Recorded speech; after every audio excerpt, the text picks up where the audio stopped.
దేవుని స్తోత్రం, మీ అందరూ వందనాలు. దేవుని మాటలు ఎందాం కాసేపు చెప్పి. యాకోబుని దేవుడు ఆశీర్వదించాడు కదా. ఎబ్బేకు రేవు దగ్గర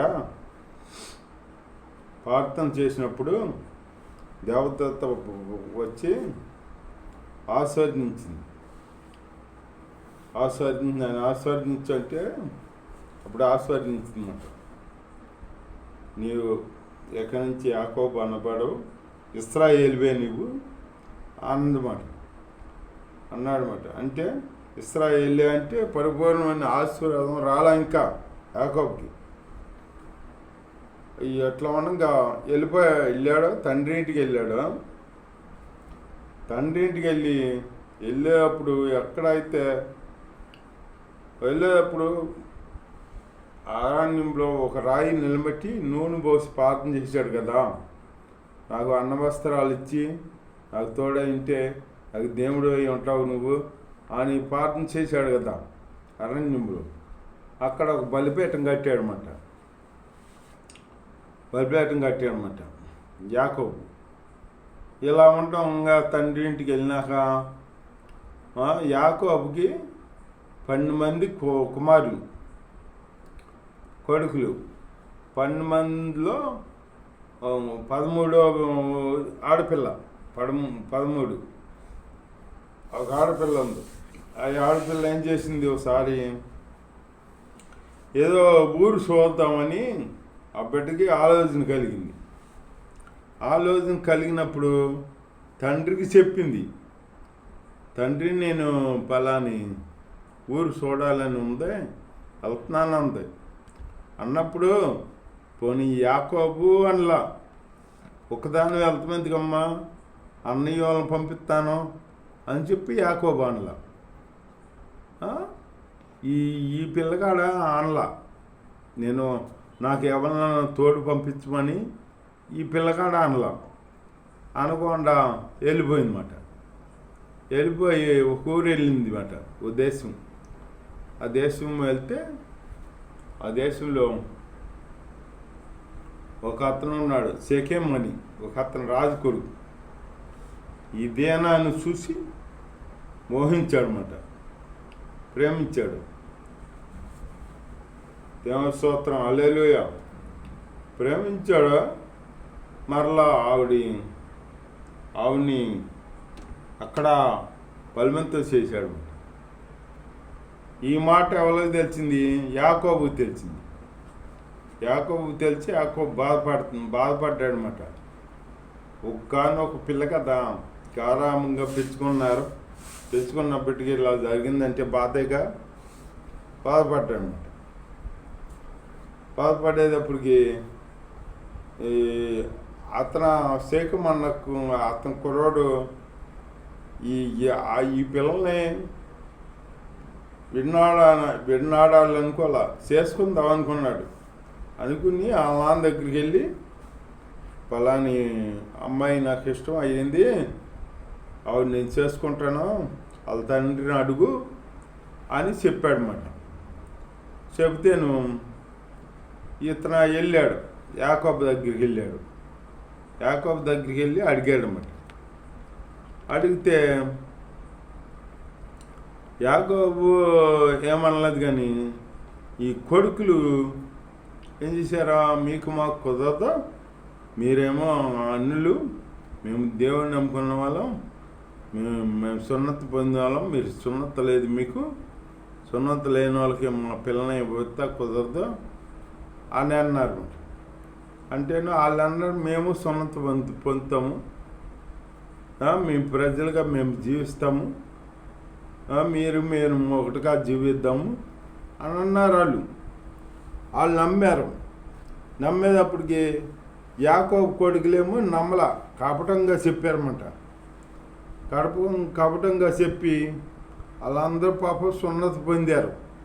ఇస్తారు పిల్లలన్నీ, అంత ఆశగా ఉంది వాళ్ళకి. పొందితే ఈ యాకోబు కొడుకులు ఏం చేశారు, ఒకసారి ఆ దేశం మీద పడి ఒక రేత్ర మగవాళ్ళందరూ చంపేశారు. ఈ మాట యాకోబుకు తెలిసింది. యాకోబు తెలిసి బహు బాధపడుతున్నాడు అనమాట. ఆడు చూస్తేనేమో పిల్ల జీవితం పాడైపోయింది, ఇది చూస్తేనేమో కొడుకులు అంతకులు అయ్యారు. ఏంటి పరిస్థితి అని దేవునికి మొరపెట్టుకుని ఏడుతున్నాడు అనమాట యాకోబు. ఇప్పుడు కొడుకులు మంచోళ్ళు అయితే తల్లిదండ్రులకి ఏమన్నది బాధ. వాళ్ళు మంచోళ్ళు కాక ఉన్నప్పుడు మళ్ళీ తల్లిదండ్రులకి బాధే కదా. అట్లా మనంగా దేవుని స్తోత్రం, హల్లెలూయా. అట అయిందట. అయినప్పుడు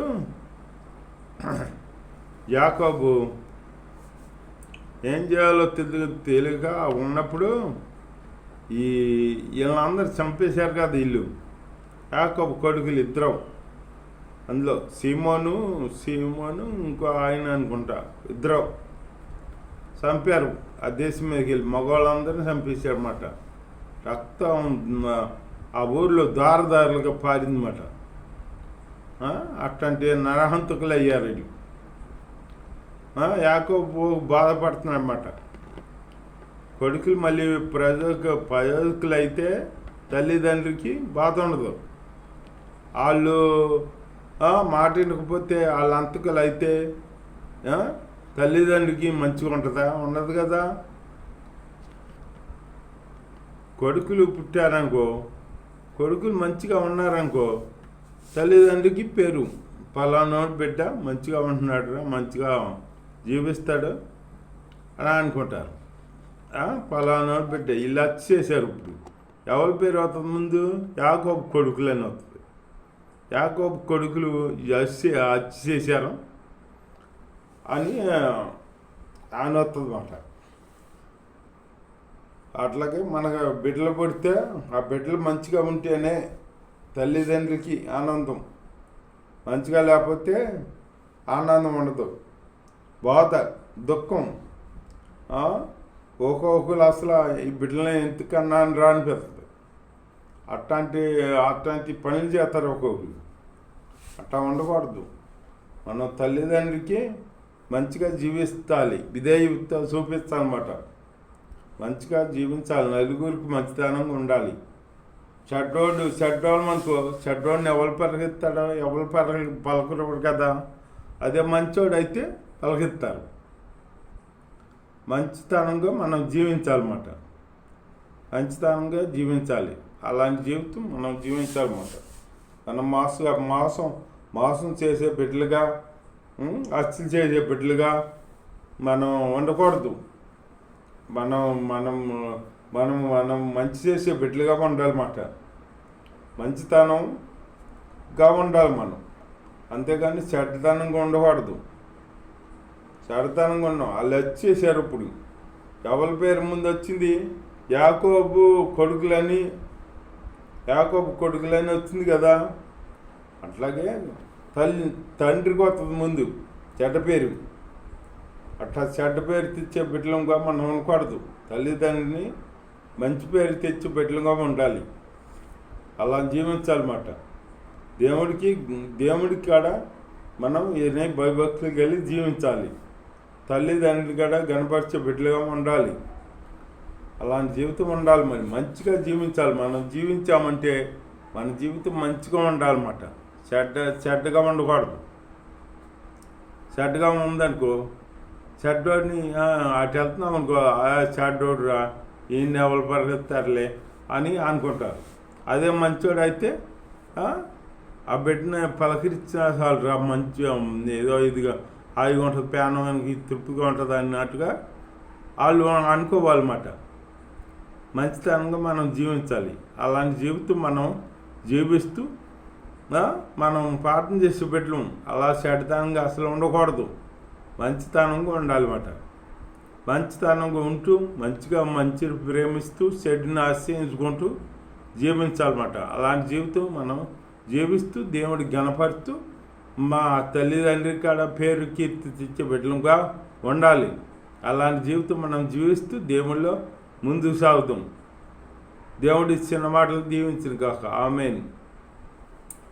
స్తోత్రం నేను పరిశుద్ధ యేసయ్య మీలో ఎలా ఉండాలో తెలియపరిచి మాది వని స్తోత్రం నేను మీకు నాయన ప్రభ తల్లిదండ్రి మంచి ఘనత ఇచ్చేబెట్లుగా ఉండాలి తండ్రి మీకు నాయన తండ్రి భయభక్తులు కలిగి మీ అందు నాయన జీవించాలి తండ్రి నాయన ప్రభ నాయన స్తోత్రం మేము మంచిగా జీవిస్తే నాయన మీ నామాన్ని కనపరచబెట్లుగా ఉండాలి తండ్రి అలాంటి జీవితం మాకు అనుగ్రహించా కోరిక లేక మేము ఉండకూడదండి నాయన అలాంటి జీవితం మాలో తీసివేసి నాయన నలుగురికి మంచిగా ఉండేదాటి సహాయం చేసి మంచి జీవితం మాకు అనుగ్రహించి కాపాడు సహాయం చేయమని శ్రమలో ప్రార్థన చేశాడు పరమ తండ్రి ఆమె సహాయం చేస్తున్నది చాలా స్తోత్రాలు తెలుసు పరమ తండ్రి ఆమె తండ్రి అనే దేవుని ప్రేమ కుమారుని యేసుక్రీస్తు కృప పరిశుద్ధాత్మ అనుశాసి ఇక్కడ చేరినాకం లోకంలో సకల పరిస్థితి సదా తోడై నడిపించిన గాక ఆమెన్ ఆమెన్ హల్లెలూయా.